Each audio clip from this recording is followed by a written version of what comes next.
Hello friends, मैं हूं आपका दोस्त विनीत कपूर और आपके लिए लेकर आए हैं एक बार फिर कुछ नायाब चीज़, कुछ अलग चीज़ जो स्पोकन इंग्लिश में आपको बहुत काम आएगी। दोस्तों, आपको याद होगा कि हमने पिछले वीडियोस में आपको ये बताया था कि आप कन्वर्सेशन कैसे करें। यानी यदि आप दो लोग मिलते हैं तो आपके पास कुछ सेंटेंसेस ऐसे होने चाहिए जहां से आप कन्वर्सेशन स्टार्ट करें, जिसको हमने आइस ब्रेकिंग भी कहा था। याद है आपको? अगर आपने वो वीडियो नहीं देखा तो हमारा वो वीडियो देखिए और आपको बहुत कॉन्फिडेंस मिलेगा। आज जो मैं आपके लिए लाया हूं वो बिल्कुल अलग है, और वो अलग इसलिए है कि आमतौर पर क्या होता है कि जब हम इंग्लिश बोलने की कोशिश करते हैं तो जो सामान्य यानी कि जो बहुत ही नॉर्मल तरह के सेंटेंसेस होते हैं हम उनको बोल लेते हैं। जैसे what is your name, my name is Vineet Kapoor, ऐसे कहते हैं कि नहीं। लेकिन अगर हम कहीं फंस गए, जब हमें ऐसे सेंटेंसेस बोलने पड़े कि जिसमें हमें वो उसकी इंग्लिश नहीं आती या स्ट्रक्चर क्या बनेगा। फॉर एग्जाम्पल, अगर आपसे किसी ने पूछा मैं हाँफ रहा हूं तो हाँफने की इंग्लिश क्या होगी, यहां फंसेंगे। तो और ये सिर्फ एक सेंटेंस की बात, वर्ड की बात नहीं है। मेरा एक मानना है, आप अगर स्पोकन इंग्लिश सीख रहे हैं तो आप वर्ड्स याद मत करिए, वर्ड्स भी करिए, उसके बारे में भी हम आपको बताएंगे, कैसे करिए ये भी बताएंगे, लेकिन आप सेंटेंसेस याद कीजिए। क्यों? क्योंकि सेंटेंस के साथ आपको स्ट्रक्चर भी जाएगा। तो ये दो काम करता है, एक आपको वो वर्ड बताता है जो आपको चाहिए, और दूसरा उसके साथ साथ आपको वो स्ट्रक्चर भी बताता है कि मुझे बोलना कैसे। तो आज हम आपके लिए लाए हैं लॉट ऑफ कन्वर्सेशनल सेंटेंसेस। ये हमारी एक सीरीज है जिसमें हम आपको थाउजेंड्स ऑफ कन्वर्सेशनल सेंटेंसेस देंगे, यानी बहुत सारे, ये अनगिनत हैं, ये हमने आपके लिए इकट्ठे किए हैं। तो हम शुरुआत करते हैं उनसे जो हमें रोजमर्रा की जिंदगी में काम आते हैं, और हम उनको बोलते हुए थोड़ा सा गड़बड़ करते हैं, तो जिससे अगली बार ये गड़बड़ ना करें और हमारे अंदर कॉन्फिडेंस आए।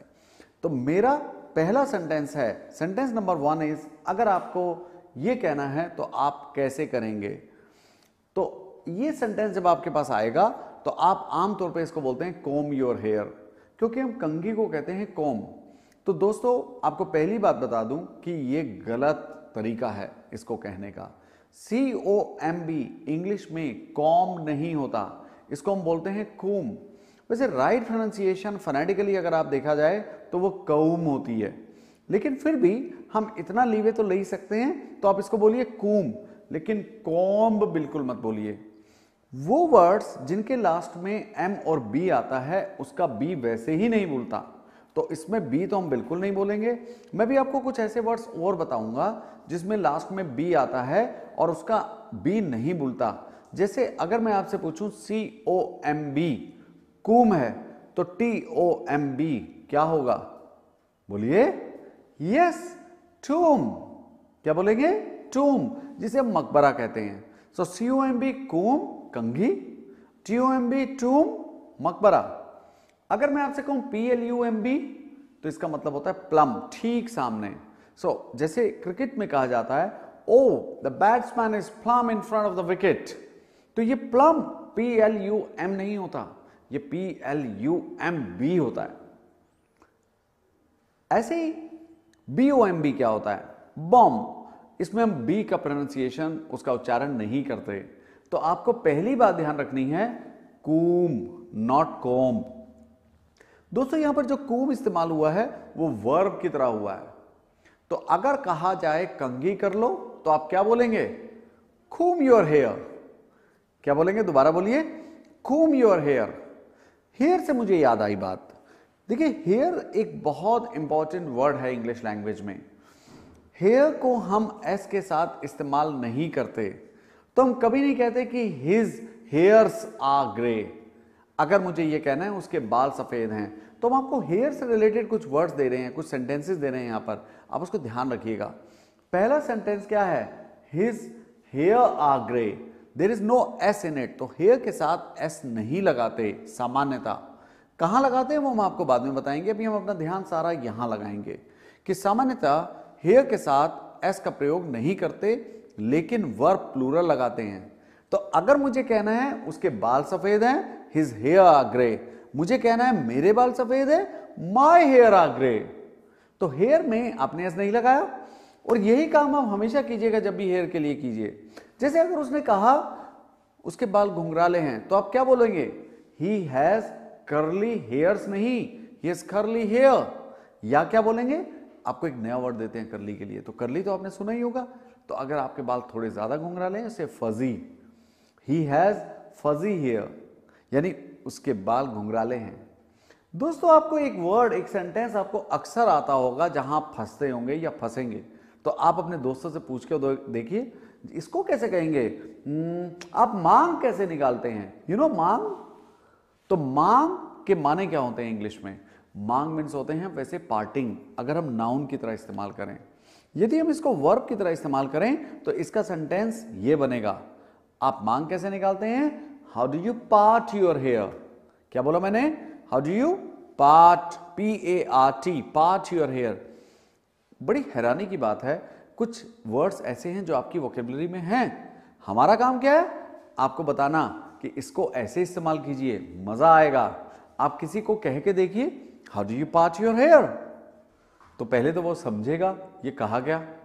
और अगर आपने पार्टिंग का इस्तेमाल करना है तो आप उसके जवाब में कह सकते हैं, आई डू साइड पार्टिंग, यानी मैं अपनी मांग साइड से निकालता हूं। ये भी कह सकते हैं, आई part my here in the middle, और आई डू मिडिल पार्टिंग, यानी मैं मांग बीच से निकालता हूं। तो दोस्तों ये तो कुछ आपके सेंटेंसेस थे जो हमने बताया किसके वाले, हेयर के लिए। याद क्या रखना है? कूम।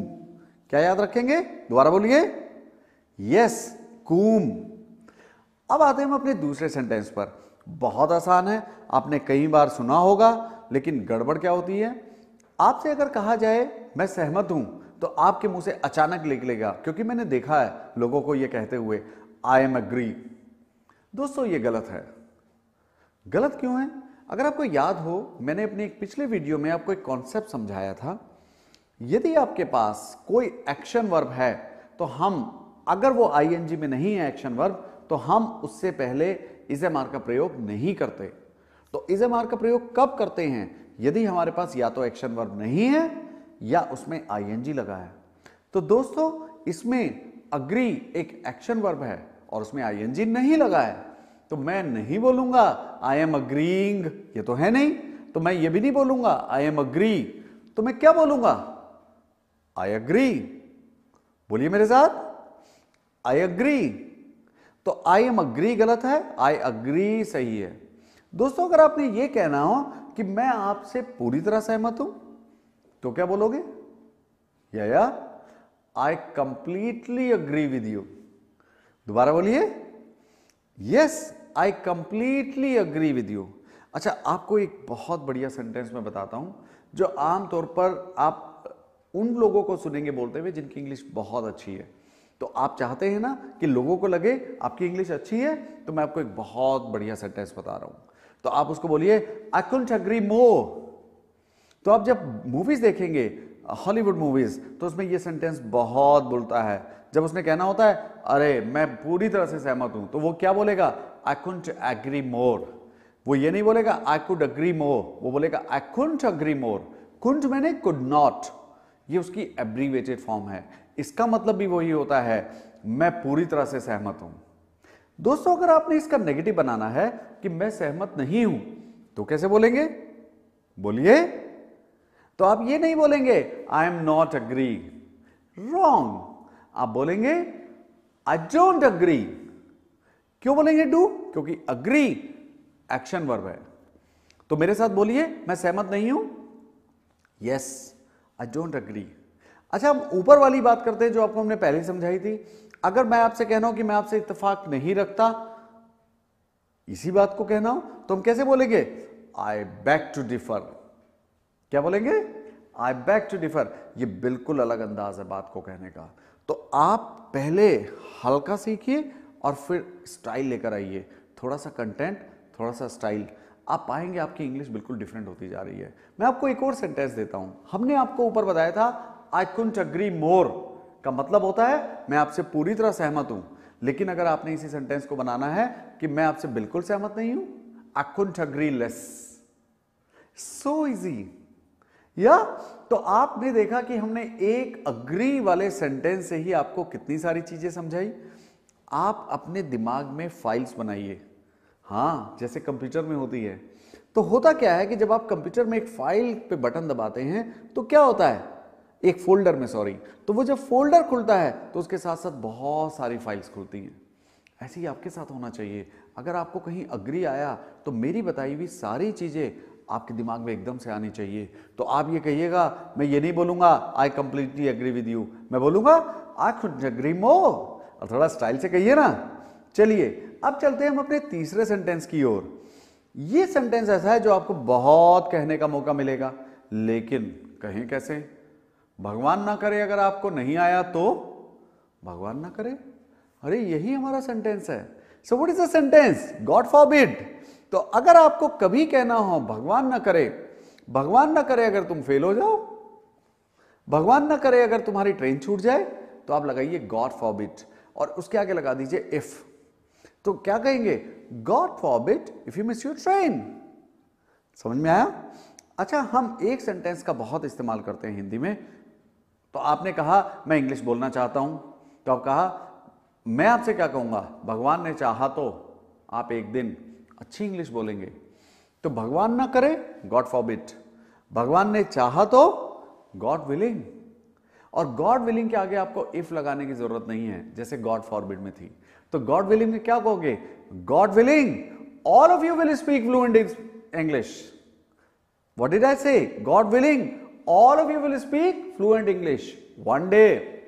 एक दिन आप सभी के सभी अच्छी इंग्लिश बोलेंगे। बस हमारे वीडियोस देखते रहिए और थोड़ी प्रैक्टिस करते रहिए। दोस्तों, इसमें हमने जब आपको शुरू में सेंटेंस बताया था तो हमने बताया था गॉड फॉरबिड। तो फॉरबिड को याद रखिए। वैसे फॉरबिड का मतलब होता है मना करना, इनकार करना। इसकी 3 फॉर्म्स होती हैं जो थोड़ी डिफरेंट है। तो चलते चलते जरा आपको उसका भी ज्ञान दे दिया जाए, कैसा रहेगा?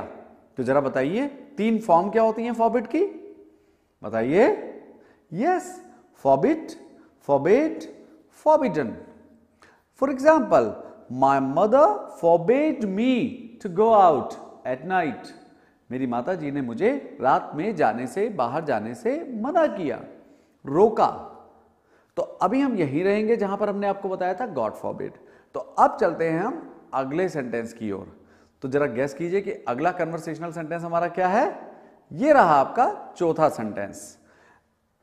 आप दोस्तों पार्टीज में जाते होंगे, कभी कभी आप काम कर रहे हैं और एकदम से मम्मी की आवाज आती है, क्या कर रहे हो तुम अभी तक? जाओ तैयार हो जाओ, ये कपड़े पहन लो। तो उसको कैसे कहेंगे? जब मैं कहूंगा कपड़े पहन लो, वियर योर क्लोथ्स, तो ये बड़ा अन इंग्लिश सा लगता है। हम इंग्लिश ऐसा बोलना चाहिए हमें जो ऐसा लगे, जो नेचुरल है। तो मैं इसकी जगह कि वियर योर क्लोथ्स, इसकी जगह मैं क्या इस्तेमाल कर सकता हूं? Get dressed. इसमें ध्यान रखने वाली बात है कि गेट ड्रेस मत बोलिएगा, क्योंकि गेट एक वर्ब है जिसके बाद पास्ट पार्टिसिपल लगाते हैं हम। दोस्तों, पास्ट पार्टिसिपल क्या होता है? वो वर्ब जिनके आगे ईडी लगकर एडजेक्टिव बन जाता है, और गेट को एक एडजेक्टिव चाहिए। समझ में आया? कभी कभी हम गेट के बाद नाउन भी लगाते हैं। जैसे मैंने बोला गेट ड्रेस्ड, तो मैं बोल रहा हूं तैयार हो जाओ। लेकिन अगर मैं कहूं get a new dress, noun बन गया। तो मैं यहां ड्रेस्ड नहीं लगा रहा हूं क्योंकि आर्टिकल लगा है ए। हमने एक वीडियो में आपको यह भी समझाया था कि जब आर्टिकल आएगा तो उसको नाउन चाहिए। तो मैं आपसे क्या बोलूंगा? Get a new dress. तुम कोई ड्रेस क्यों नहीं खरीद लेते? एक ड्रेस खरीदो ना। तो आप बोलेंगे गेट ड्रेस्ड यहां पर। तो इसका मतलब क्या होगा? कपड़े पहन लो या तैयार हो जाओ। दोस्तों, आपको अगर आपने मुझे कहना है कि कोट पहन लीजिए, तो आप कैसे कहोगे? बोलिए। तो यहां तो ये नहीं लगेगा कोट पहन लीजिए के लिए गेट ड्रेस्ड, क्योंकि गेट ड्रेस्ड तो एक कॉमन जनरल स्टेटमेंट है तैयार होने के लिए। तो यदि आपको कहना हो कोट पहन लीजिए, तो आप क्या बोलोगे? Put on your coat. चश्मा लगा लीजिए, put on your goggles. Goggles मैंने चश्मा। You can also say sun glasses. और अगर आपने कहना है उतार लीजिए, अपनी शर्ट उतार लीजिए, अपना कोट उतार लीजिए, टेक ऑफ। क्या लगाते हैं दोस्तों? Take off. So we say take off your shirt, take off your glasses, take off your shoes. अंदर आने से पहले अपने जूते उतार लीजिए। Take off your shoes before you enter the room. कैसा लगा? आपको अगर यह कहना हो कि चप्पले पहन लो, तो आप क्या बोलोगे? Same, put on your slippers. और चप्पल उतार दो, टेक ऑफ। ऐसे मत कहिएगा पुट ऑफ। कई लोग इसमें गड़बड़ क्या करते हैं कि पुट ऑन मैंने पहनना और पुट ऑफ मैंने उतारना। दोस्तों पुट ऑफ के माने कुछ और होते हैं। पुट ऑफ के माने कहते होते हैं किसी का मूड खराब करना। यू पुट मी ऑफ, तुमने तो मेरा सारे मूड का कचरा कर दिया। तुम क्या लगाएंगे? You put me of. समझ में आया?